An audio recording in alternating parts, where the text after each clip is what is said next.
آداب۔ اسی کا شہر، وہی مدعی، وہی منصف، ہمیں یقین تھا ہمارا قصور نکلے گا۔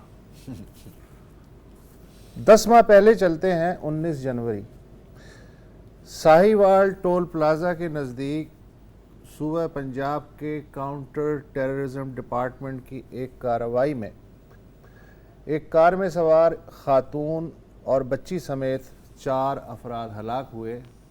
ان پہ شدت پسند ہونے کا شبہ تھا۔ وزیر اعلیٰ کے حکم پہ JIT تشکیل پائی۔ لاہور ہائی کورٹ نے جوڈیشل انکوائری کا حکم دیا۔ ابتدائی طور پہ مقدمے کی کارروائی ساہیوال کی اینٹی ٹیررسٹ کورٹ میں ہوئی، لیکن لواحقین کی درخواست پہ chief justice Lahore high court نے اس واقعے کے 6 ماہ بعد 17 جون کو اس مقدمے کو ساہیوال سے لاہور منتقل کر دیا، اس لیے کہ وکٹمز لاہور میں رہتے تھے۔ آج ڈسٹرکٹ اینڈ سیشن جج ارشد حسین بھٹا پہ مشتمل انسداد دہشت گردی کی عدالت نے کاؤنٹر ٹیررزم ڈپارٹمنٹ اور ایلیٹ فورس کے 6 اہلکار صفدر حسین، احسن خان، رمضان، سیف اللہ، حسین اکبر اور ناصر نواز کو شک کا فائدہ دیتے ہوئے بری کر دیا۔ فیصلے میں کہا گیا ہے کہ استغاثہ ملزموں کے خلاف الزامات ثابت کرنے میں ناکام رہا ہے۔ اس مقدمے میں کل 49 گواہ پیش ہوئے۔ بچے جو اس گاڑی میں تھے وہ تک فیصلے کے مطابق مشتبہ افراد کو نہیں پہچان سکے اور نہ ہی فوٹوگرامیٹرک ٹیسٹ سے ملزموں کی شناخت ہو سکی۔ فوٹوگرامیٹرک ٹیسٹ کیا ہے اس پہ بعد میں تھوڑی سی بات کریں گے۔ ظاہر عدالت نے یقیناً جائزہ لیا ہوگا کہ واقعے کے فوراً بعد کاؤنٹر ٹیررزم ڈپارٹمنٹ کے بیان میں ہلاک ہونے والے 4 افراد کو دہشت گرد قرار دیا گیا تھا۔ پھر چند ہی گھنٹے بعد اور سوشل میڈیا، مقامی میڈیا اور عینی شاہدین کی ویڈیوز جب سامنے آنے لگی تو اس کی بنیاد پہ صرف ایک شخص، ڈرائیور ذیشان جو گاڑی چلا رہا تھا، اسے دہشت گرد قرار دیا گیا۔ لیکن پھر ذیشان کی والدہ نے سوال کیا کہ اگر وہ دہشت گرد تھا تو اسے زندہ کیوں نہیں پکڑا گیا؟ پھر پولیس نے دعویٰ کیا کہ پہلے کار کے اندر سے اس پہ فائرنگ ہوئی، مگر بعد میں پتہ چلا کہ ایسا کچھ نہ تھا، گاڑی میں سوار لوگ غیر مسلح تھے۔ پھر پولیس نے کہا کہ گاڑی سے خودکش جیکٹ، اسلحہ اور بارودی مواد ملا ہے۔ پھر پولیس نے کہا کہ گاڑی پہ دراصل ہم نے فائرنگ نہیں کی، ایک موٹر سائیکل پہ سوار مسلح افراد فائرنگ کر کے فرار ہو گئے۔ زندہ بچ جانے والے 3 بچوں میں سب سے اہم گواہی عمیر کی تھی۔ عمیر نے بطور عینی شاہد JIT کو بتایا کہ پولیس والوں نے پہلے گاڑی میں موجود ڈرائیور انکل ذیشان کو ہلاک کیا، پھر میرے والد نے کہا کہ تم ہم سے پیسے لے لو، جو کرنا ہے کر لو، لیکن ہماری جان بخش دو۔ اس کے بعد ان پولیس والوں میں سے کسی ایک نے فون پہ بات کی اور پھر گاڑی پہ فائرنگ شروع کر دی، جس کے نتیجے میں میرے والد، مہر خلیل، والدہ اور 13 سالہ بہن ہلاک ہو گئے۔ مگر وزیر قانون راجہ بشارت نے کہا کہ یہ بچہ ذہنی دباؤ کا شکار تھا اور یہ نابالغ ہے، لہٰذا اس کے بیان کی کوئی اہمیت نہیں ہے۔ بالکل۔ اچھا، اب کیس تو تقریباً کلوز ہو گیا ہے، اور اگر اوپن ہوگا تو یہ خلیل کی فیملی کی طرف سے نہیں ہوگا، مجھے نہیں لگتا، کیونکہ آج ہی ایک بیان دیا ہے جلیل نے، جو ان کے بھائی ہیں، جس نے FIR رجسٹر کی تھی۔ سنیے۔ میرا نام محمد جلیل ہے، میں ثانیہ ساہیوال کا مدعی ہوں۔ آج جو ATC میں فیصلہ آیا ہے ہم اس کو تسلیم کرتے ہیں۔ ہم اپنے تمام پاکستانی اداروں کے ساتھ کھڑے ہیں، تو کیونکہ ہم اپنے اداروں پہ اعتماد کرتے ہیں۔ اب جو بھی فیصلہ عدالت نے دیا ہے ہم اب کو دل سے تسلیم کرتے ہیں، تو اس میں نہ کوئی سیاست کی جائے، نہ اس کو اور کوئی رنگ دیا جائے، پلیز مہربانی۔ جی، تو یہ تھا ان کی بات۔ اچھا، اب یہ تو کیس یہاں پر بند اسی ہوتا ہے۔ جلیل صاحب نے واقعے کے فوراً بعد جو گرافک دیا تھا، اس میں انہوں نے کہا تھا کہ کیا کیا ظلم ہوا ہے اور حتیٰ کہ یزید اور حسین کی ٹرمنالوجی بھی استعمال کی تھی اور بچوں کے بیان پہ مشتمل پورے واقعے کو انہوں نے تفصیل سے بیان کیا. بالکل. اچھا, بچے کے بیان کی آپ نے بات کی, تو یہ کیس کبھی شروع ہی نہ ہوتا جس طرح کہ اس پہ شور مچا ہے اگر اس کے بعد اس بچے کا ایک بیان نہ آتا. جب رپورٹرز نے اس سے بات کی تھی جب وہ اسپتال سے تھے, آپ نے تھوڑا سا بیان تو کیا ہے لیکن بچے کی زبانی بھی ایک دفعہ سن لیتے ہیں. جی سنائے جی کہ جو عمیر تھا اس نے اس وقت کیا کہا تھا. اور میں نے کون گھر کیا آیا تھا ڈالا ان لوگوں میں فرینک کی پاپا نے کہا پیسے لے لو میں معاف کر دو فائرنگ نہ کرو. انہوں نے باہر سنے ان لوگوں نے فائرنگ کیا بس. وہ تو فائرنگ کرتے رہے. پھر بعد میں ہم بچ گئے جو بھی مر گئے ان کو گاڑی میں رکھ دیا, ہمیں اٹھا کے وہ پہلے پتہ نہیں کہاں لے گئے, پھر واپس لا کے پٹرول پمپ کے آگے نا ہمیں چھوڑ کے چلے گئے. پھر وہ سارے آدمی آ کے میں دیکھ کے ایک آدمی نا آدمی کہتا میں آپ کو گھر چھوڑنے لگا, انہیں بھی بائک پہ بڑھایا تو پیچھے سے یہ اٹھا کے پھر لے آئے یہاں ہاسپٹل لے آئے. یہ تھا عمیر کا بیان. اچھا, اس کے بعد بھی ایف آئی آر رجسٹر نہیں ہوتی. ایف آئی آر رجسٹر کب ہوتی ہے؟ جب 8 گھنٹوں کے لیے جو ریلیٹیوز ہیں وکٹمز کے وہ روڈ بند کر کے سائیوال میں بیٹھتے ہیں میت کے ساتھ. یہ ہوتا ہے 7 گھنٹے بعد میتیں ملی. جی بالکل.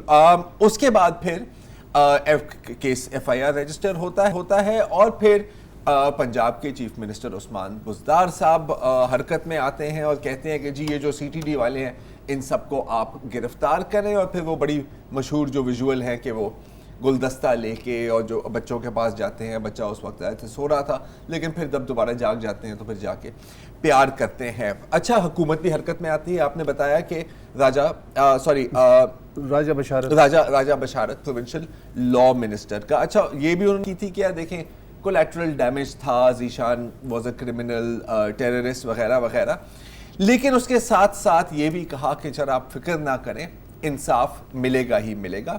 سنیے. بدقسمتی سے خلیل فیملی کی قیمتی نقصان کی وجہ سے اس آپریشن کی حیثیت چیلنج ہو گئی ہے. میں آپ کو یقین دلاتا ہوں کہ وزیر اعظم اور وزیر اعلیٰ پنجاب کو متاثرہ خاندان سے دلی ہمدردی ہے اور ان کے حکم کے مطابق جو متاثرہ خاندان ہے اس کو انصاف فراہم کیا جائے گا اور اس سلسلے میں کسی بھی قسم کی کوئی رعایت کسی کے ساتھ بھی نہیں کی جائے گی. اور میں سمجھتا ہوں کہ یہی اس موجودہ گورنمنٹ کی کریڈیبلٹی ہے کہ ہم نے بلا تفریق اور بلا امتیاز انصاف کے تقاضے پورے کرنے ہیں. اور جس طرح جو ٹائم لائن آپ کو دی گئی ہے آپ دیکھیں گے کہ اس ٹائم لائن میں انشاءاللہ تعالی جو بھی ذمہ دار ہیں ان کو کیفی کردار تک پہنچایا جائے گا. یہی ہے اس حکومت کی کریڈیبلٹی, کیونکہ ظاہر ہے کہ تحریک انصاف کی حکومت کی ہے تو انصاف تو چاہیے ہی چاہیے. یہ تو انہوں نے ایک بار کی. دوسری بات جب انہوں نے اسی موضوع پر بات کی یہی وعدے کیے گئے بلکہ اس سے بڑھ کے بھی وعدے کیے گئے. سنیے. پنجاب حکومت اس ٹیسٹ کیس کو مثال بنا کر متاثرہ خاندان کو انصاف فراہم کرے. آپ ہم سے بہتر جانتے ہیں کہ اسی صوبے میں انصاف کے حصول کے لیے ماضی میں لوگ سالوں تگ و دو کرتے رہے.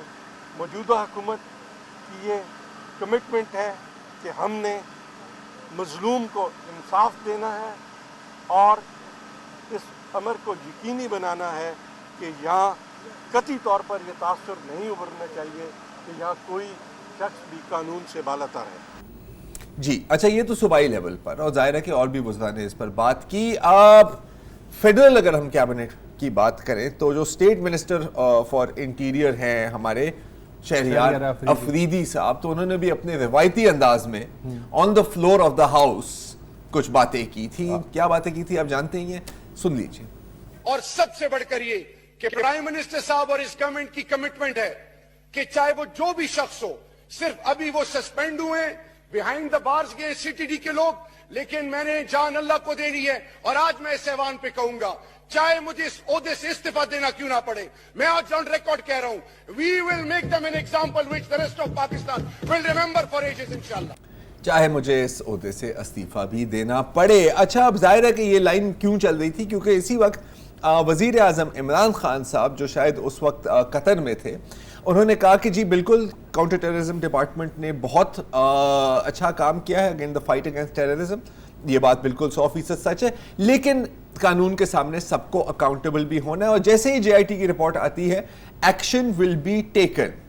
اس کے ساتھ ساتھ یہ بھی کہتے ہیں وزیر اعظم صاحب کہ جب میں قطر سے واپس آؤں گا تو نہ صرف جو گلٹی ہیں ان کو ایگزیمپلری پنشمنٹ ملے گی، لیکن میں پورے پنجاب پولیس کے سٹرکچر کو ریویو کروں گا اور اس میں ریفارمز کا سلسلہ شروع کروں گا. وہ دن ہے، آج کا دن ہے. اور اس کا پہلا ثبوت یہ تھا جی کہ ساہیوال کی جو وکٹم فیملی ہے اس کے ساتھ وزیر اعظم کی جو ملاقات ہے وہ اس واقعے کے 2.5 مہینے بعد لاہور میں ہوئی ہے، جب وہ وکٹم فیملی آئی ان کے پاس تعزیت وصول کرنے کے لیے. چلیں اس کی اور پولیس ریفارمز کے ساتھ شاید کوئی کنیکشن نہیں ہے، لیکن ان دن کے ہے اور آج کا دن ہے کہ ہم ابھی تک ویٹ پولیس کر رہے ہیں. ریفارم کے بعد صلاح الدین کی موت ہو گئی. پولیس ریفارمز کے بعد صلاح الدین کی بھی موت ہوئی. ایک بات ہوئی ہے لیکن کہ JIT بنی اور JIT کی رپورٹ بھی آئی. JIT کی رپورٹ میں کیا تھا آپ کو بتاتے ہیں اس وقفے کے بعد.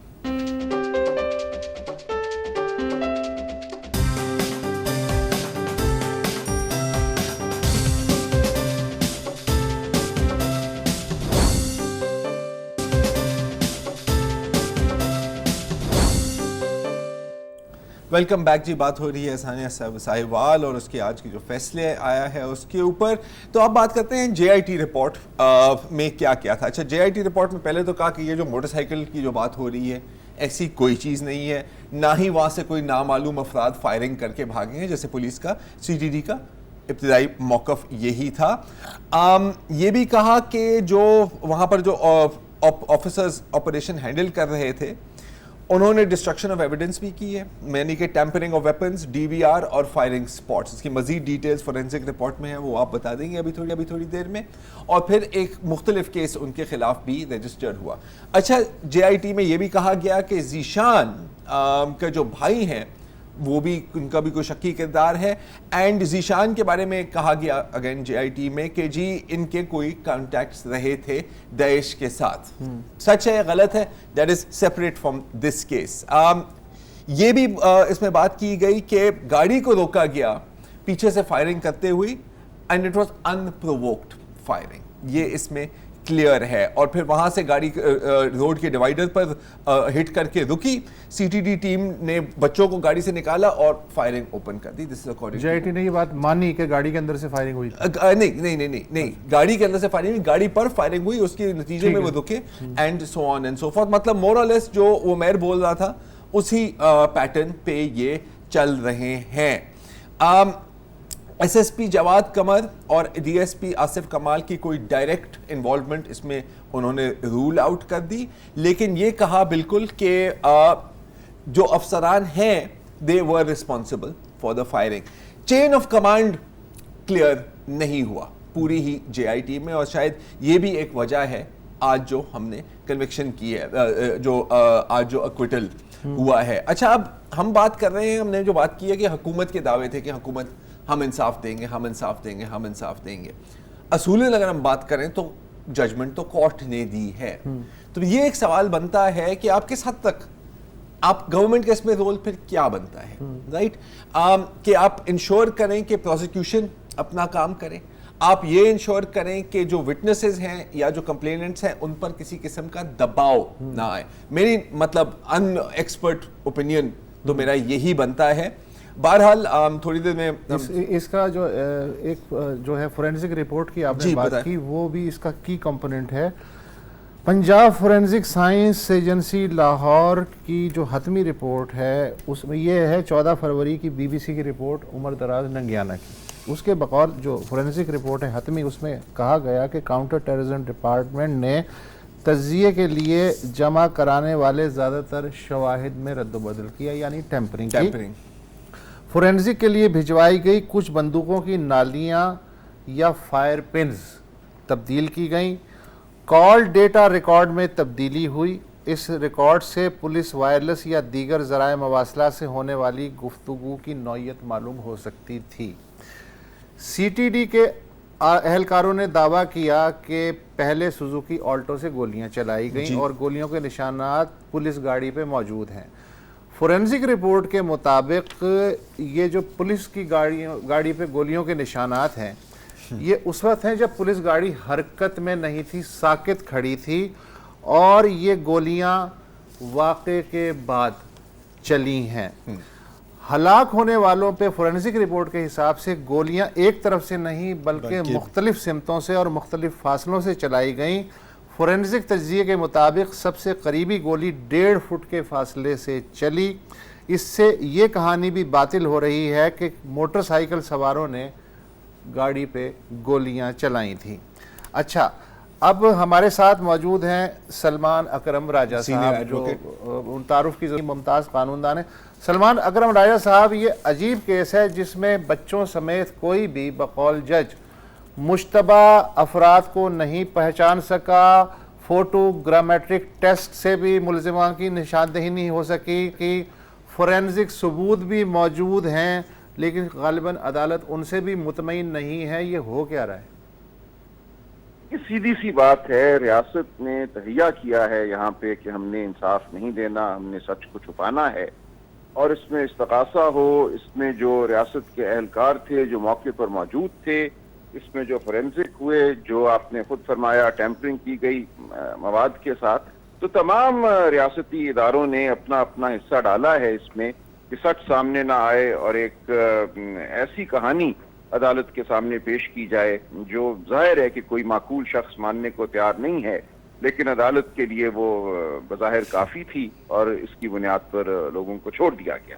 یہ سخت زبان استعمال کرنے کا موقع ہے, لیکن آپ کا چونکہ پروگرام ہے میں سخت زبان استعمال نہیں کروں گا, لیکن یہ بہت ہی افسوسناک صورتحال ہے. اور یہ ریاست, مدینہ کی ریاست تو دور کی بات ہے, جس ریاست پاکستان کے ہم. سلمان اکرم صاحب, مجھے صرف یہ بتائیں کہ کیا کم از کم فورینسک رپورٹ ہے اس کی روشنی میں سزائیں دی جا سکتی تھیں, یا جو ویڈیوز ہیں ان کی بنیاد پہ شکلیں پہچانی جا سکتی تھیں؟ چلیں کسی نے خود نہیں پہچانا, لیکن ویڈیو اور فورینسک کی بنیاد پہ کچھ ہو سکتا تھا. دیکھیے, یہ تو اس کا تو انحصار ہے کہ کیا حالت ہے فورینسک رپورٹ کی. اگر مواد ہی فورینسک لیبارٹری میں غلط بھیجا گیا, اس میں پہلی کوئی رد و بدل تھا, یا تصاویر جو بھیجی گئیں, جو ویڈیو بھیجے گئے, ان کو بھی اگر کسی طریقے سے خراب کیا گیا, تو پھر ہو سکتا ہے کہ ویڈیو رپورٹ یا فورینسک رپورٹ اس قابل نہ ہو کہ عدالت اس پر انحصار کر سکے. اسی لیے میں نے عرض کیا کہ یہاں پہ کوئی ایک نقطے پہ یہ حرکت نہیں کی گئی, تمام جو چین تھی واقعات کی اس کو مبہم کرنے کے لیے, اس کو چھپانے کے لیے ایک منظم یا نظر آتا ہے کہ منصوبہ سازی کی گئی, اور اس میں جو ایک خاندان تھا یہ مقتولین کا, اس کو بھی ساتھ بظاہر شامل کر لیا گیا. یہ ظاہر ایک مفروضے کی بات ہے, لیکن عقل کو یہی بات سمجھ میں آتی ہے. اور اب اس کے بعد انہوں نے تو کہہ دیا کہ وہ تسلیم کرتے ہیں, اپیل نہیں کریں گے. اپیل کرنا اب ریاست کا کام ہے, کیونکہ یہاں دیت نہیں دی, کسی نے کسی کو معاف نہیں کیا, وہاں بات مختلف ہو جاتی ہے. یہاں تو چونکہ شواہد کی کمی کی وجہ سے شک کا فائدہ دیا گیا ہے, ریاست آگے چاہے تو بڑھ سکتی ہے, لیکن کون سی ریاست آگے بڑھے گی؟ کوئی تو ریاست ہے جس نے پردہ پوشی کی ہے. اچھا صحیح. سلمان, اب اسی پوائنٹ کو میں تھوڑا سا اس پہ تھوڑی وضاحت چاہوں گا. آپ بالکل آپ بات کریں ریاست اور ریاستی اداروں کا, لیکن حکومت بھی تو اس کا ایک حصہ ہے, حکومت بھی ریاست کا ہی حصہ ہے. اور بار بار بشارت صاحب ہو گئے, عمران خان صاحب ہو گئے, شہریار افریدی صاحب ہو گئے, جو بھی, وہ بار بار بات کرتے ہیں کہ جی ہم نے اس میں انصاف دینا تھا. میرے خیال آج ندیم افضل چند, ہاں, جو ایڈوائزر ہے پرائم منسٹر کے, انہوں نے کہا جی انصاف نہیں ہوا ہے, انصاف نہیں ہوا. عام حکومت کے پاس اب اگر حکومت اپیل کرنا چاہے تو کیا پروسیس ہے؟ وہ بھی ایسی کورٹ کے سامنے جائیں گے یا اپیلیٹ کورٹ کے سامنے جائیں گے؟ مطلب تھوڑا سا ہمیں سمجھائیں کیسے ہوتا ہے. دیکھیے, بڑی یہ ایک انیوژل صورتحال ہوگی کہ حکومت اپیل کرے اور یہ کہے کہ ہمارے استغاثے کی ٹیم نے آج دن تک, ہمارے تفتیش کاروں نے آج دن تک جو کام کیا ہے وہ درست نہیں ہے, یہ مس ٹرائل ہو گئی ہے, اس معاملے کو دوبارہ ٹرائل میں بھیجا جائے, ہم نئے تفتیش کاروں کے ساتھ, نئی استغاثے کی ٹیم کے ساتھ اس ٹرائل کو دوبارہ کرنا چاہتے ہیں. یہ تو ریاست کہہ سکتی ہے ایک اپیلیٹ عدالت کے سامنے, لیکن کیا ایسا ہوگا؟ یہ انتہائی ایک انہونی سی بات ہوگی, لیکن بظاہر یہاں یہی رستہ نظر آتا ہے. اچھا,